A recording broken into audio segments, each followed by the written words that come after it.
Okay, so we are picking up on page 108. And last time we got into the topic of tefillah, really, which we started out when we were talking about the inner das, the inner knowledge, which we said ultimately is the rotzen, is the inner makor. The source is the person's internal desire for anything and everything. And then we said there's sort of a paradox here with tefillah, because tefillah is about expressing a person's own innermost desires, but at the same time, it's about yielding to Hashem. And it's about saying that, you know what, actually, I'm not driving the train and it's really up to Hashem. And then ultimately, it's about trying to make sure that we're combining our will, which is our innermost Makar and Rotzen, together with the will of Hashem. And therefore, that's kind of what we're trying to do when we daven. We spoke about the reason why prayer and tefillah is effective is when we can try to do that as much as is possible. We can asay ritzon necha ki ritzono. You can make your own will the same as Hashem's will. And that's really the exercise of tefillah at the highest possible level. He continues on page 108. Perhaps now we can understand the paradox of the pilel root of the word tefillah. Pei lamed lamed is the root, the strict line of destiny, which we said is the judgments, a word of judgment, plilim, and yet combined with the almost unbelievable kindness of unexpected results, which is the word pele. So it's both of those things. It's justice, which is the rigor, which is the within the box thinking. And then it's also the unbelievable kindness. It's the chesed, it's the out of the box thinking, it's the unexpected. Hashem wants to give, he intends to give, but he waits for our tefillah. He waits for us to make our ratzon his ratzon. He makes his desire to give dependent on our desire to receive. When we ask, he reveals what must be. The result occurs only because we ask. And yet it is a revelation of Hashem's will. Again, that's the paradox. We have to ask, but it's really Hashem's will that is actually enabling, if you like, or doing the giving. We can best understand this from its source in the Torah. The Midrashic sources say, when Adam is created, he didn't see a garden. We talk about the Garden of Eden. So it says that there wasn't actually a gun there. There was no garden there. There was nothing that had sprouted. And the reason it hadn't sprouted, says the Gemara, Ki Adam ayin la'avodes ha'adama, that there was no Adam, there was no person to work the land. Now, it doesn't mean that he didn't have his lawnmower, and it doesn't mean that he was expected to plant the land. In fact, that only comes along later when we have the curse that comes after the sin of the eating of the Eitz Hadas, when they're told that you'll only actually bring fruits from the ground when you work very hard at it. Go visit a farm, and they will tell you how hard they must work. For the rest of us, I suppose it's not actually doing the farming or growing the fruits, but rather it's earning a living, which takes up a huge amount of our time. But rather, at this point, what does it mean? That Adam wasn't there to work the land. So he continues at the bottom, there was no rain because Adam ayin la'avodas, there was no man to work the land. The word work, 3 lines up at the bottom, is a reference to the work of the heart, which is prayer, avodas halev. In other words, no one was present to pray, and therefore there was no rain. Nothing could grow, not because of the physical work that was lacking. It wasn't that the tractor wasn't working and the combine harvester wasn't doing its job, but rather there's an avodas halev. There was a work of the heart, tefillah. If Adam does not ask for rain, there will be no rain.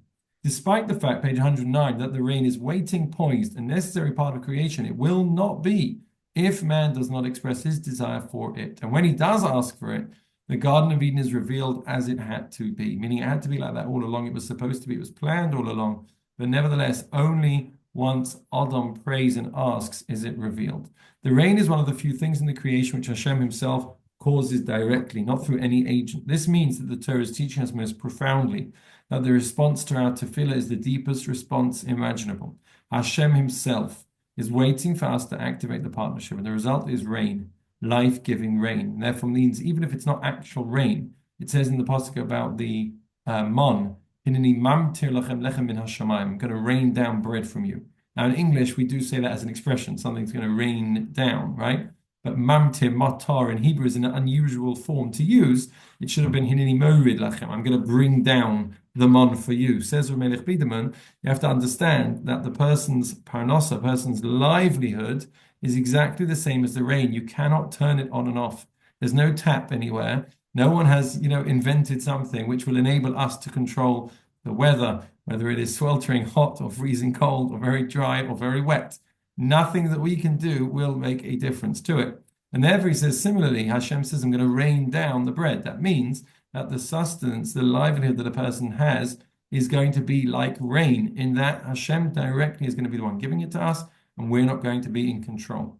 He continues and ends off. We see here a source at the very beginning of the world for the essential nature of tefillah. Not a nicety or an option, but an absolute requirement. The result is a harmony of divine and human will, which builds the world literally. Meaning, again, Hashem wants to build this Garden of Eden. Hashem wants everything to be there and to grow and the rain to come down. But in order to do that, you need the harmony and you need the will from below. You need the human being who's going to come and daven for it. That's the result. Perhaps that gives us an added depth and understanding. Everything in the world depends on desire. Again, as we've spoken about before, that's the innermost desire, the rotzen of a person, together with the rotzen of Hashem. Can we now venture an insight? He ends off into the Gemara's statement that Hashem prays. We've defined tefillah in essence as a change in rotzen, a change in a person's innermost desire. What is Hashem's tefillah? The Gemara states that Hashem prays as follows. May it be my will to arise from the throne of justice and move to the throne of mercy. Yirotzein milafonai, may it be my will. We're being taught that at the very source of the world, an act of prayer is an act of changing ratzon, it's changing will. And just as he says, Hashem, Yirotzein milafonai, may it be my will, we say, Yirotzein milafonecha, may it be your will.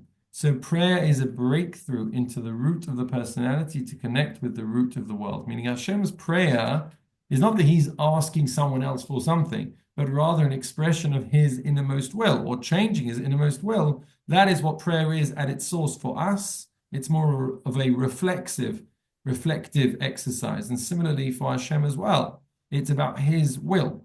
And therefore, when we make that connection, Hashem pours his energy into us and the world. Page 110.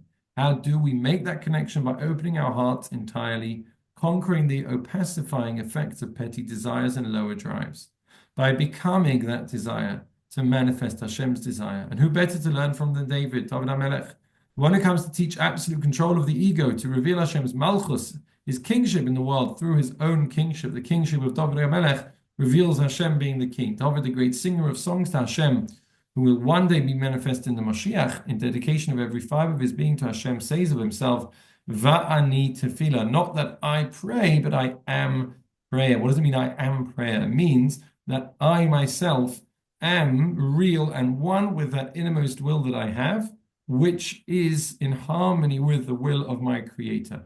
That was what David HaMelech is saying, and that's, I suppose, the highest level that a person can get to in terms of tefillah, in terms of prayer. Well, that completes chapter 9, and we are going to start chapter 10 now, which is called Intellect and Imagination.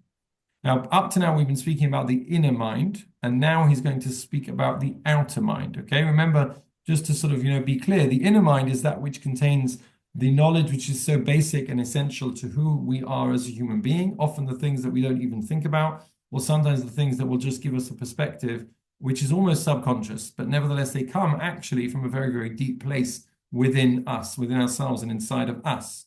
Now, the outer mind is the mind that we use to, let's say, gain knowledge, for academics, in terms of where we're just thinking about life, we're responding to situations, all of those different things. Very often we're using the outer mind for.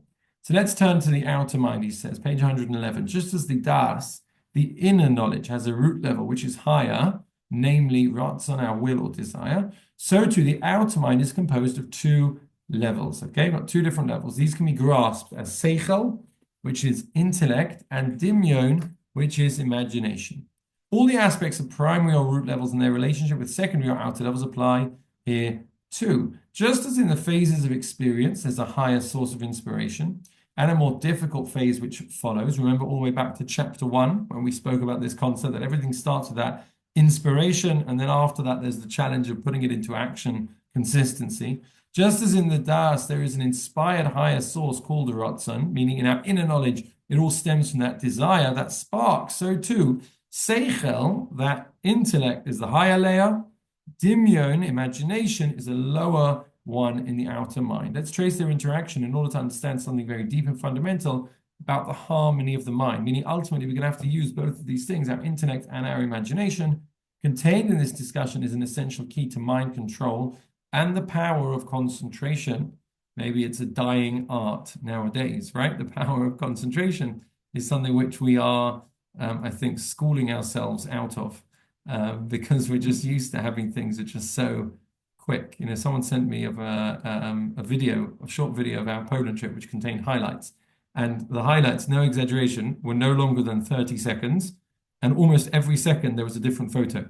So they managed to fit in like the entire trip in the space of 30 seconds. You caught a glimpse and on, a glimpse, on, glimpse, like literally you could hardly focus. And I realized, that's kind of, that's what people are used to, whether it was made for Instagram or something like that, people were used to that. So I remember going to yeshiva on the other side of it and actually having a hard time to focus during the shir for an hour. Because to be honest, in your school lessons, you don't have to focus the entire time. Yeah, no secret. At least I didn't have to focus the entire time.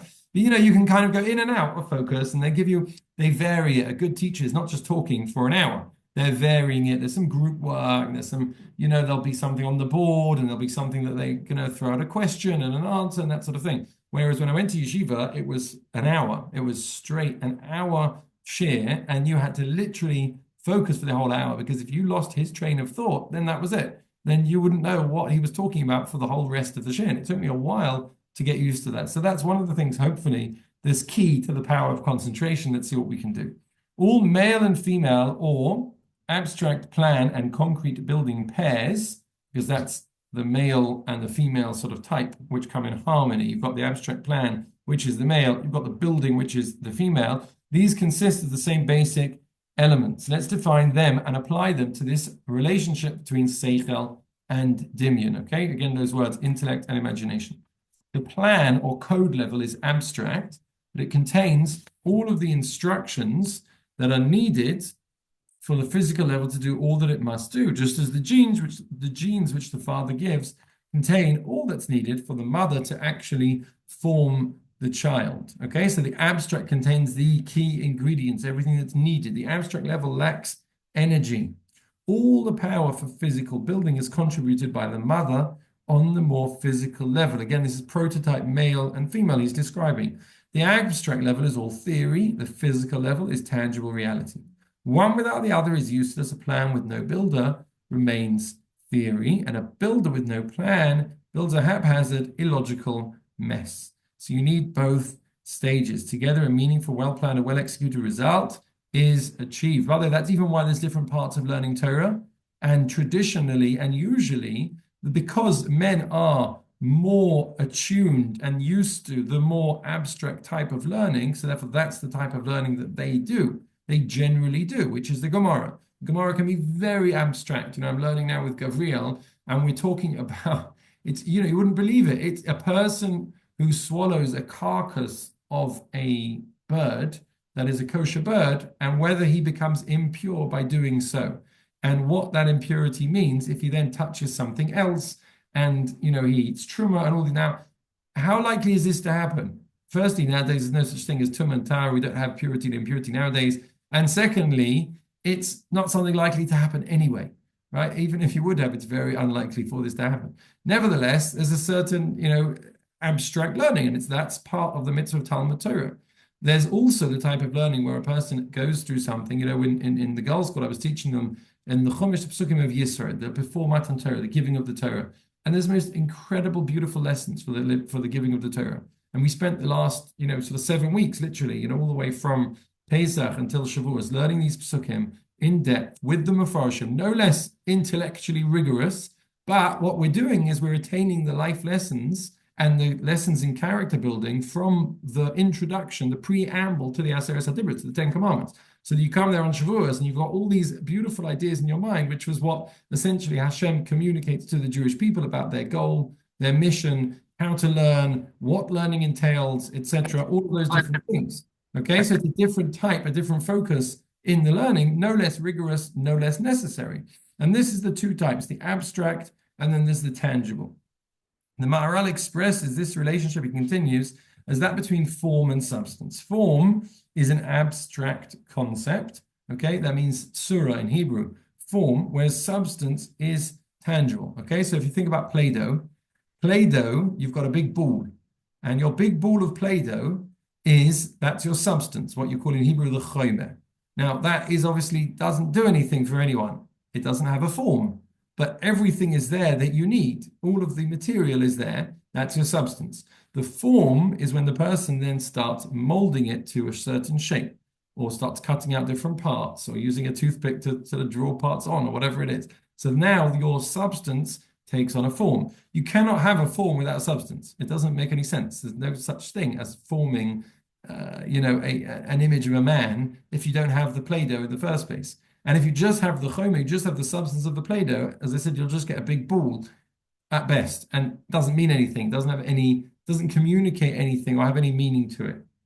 So he says the form is an abstract concept, substance is tangible. The form imposes itself upon the substance in order that the substance has form. All substance must have some form. All form must have some substance to express it. Harmony is achieved when the substance most appropriately and most beautifully expresses its form. This is the depth of understanding of all art and aesthetics. Okay?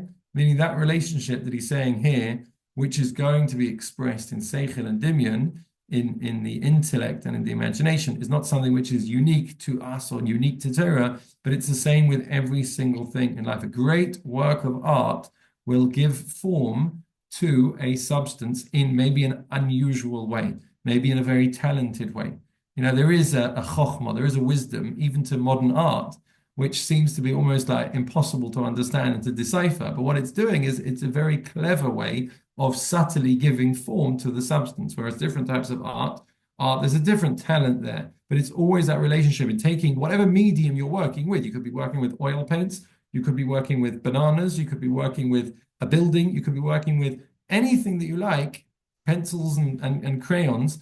And what you're doing is you're taking that substance, you're giving it a specific form, and that's the chokhmah, that's the wisdom, that's the beauty, that's the expression of personality, that's giving form to the substance. We're going to end there at the bottom of page 112, and next time we will see how this is going to actually apply to the Seichel and Dimyon, to our outer knowledge.